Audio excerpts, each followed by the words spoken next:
Удахгүй буюу 10 сарын 28-нд болох гэж байгаа Чехийн нэгэн баярын өдрийн талаар ярий. За 10 дугаар сарын 28 нь бол Чехословакийн тусгаар тогтнолын өдөр гэдэг. За өнөө цагийн Чех болон Словак улсууд нь Австри-Унгарын эзэнт гүрний үед тус эзэнт гүрэнд хариалагддаг байсан.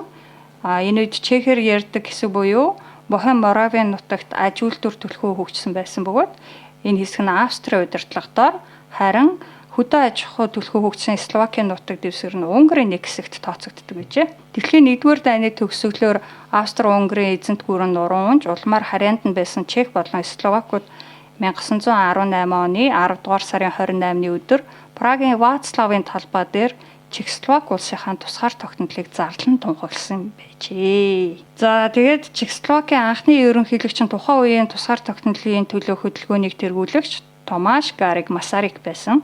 Үүнээс хойш 2 дугаар дайн хүртэл Чехословак улсын ард иргэд бол амар жимээр аж төрж байсан боловч 2 дугаар дайны үед Германы нацист дэглэм, за түүний дараагаар Зөвлөлт холбоот улсын коммунист дэглэмийн хатуу хөтөөг туулсан.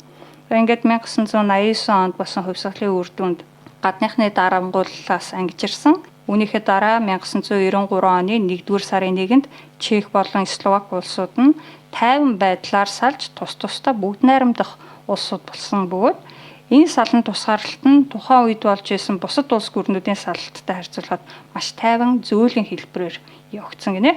Тэгээ тийм ч учраас Velvet Divorce буюу одоо хамп хилэн мэт ийм зөөлөн салгалт гэж нэрлэгддэг гинэ.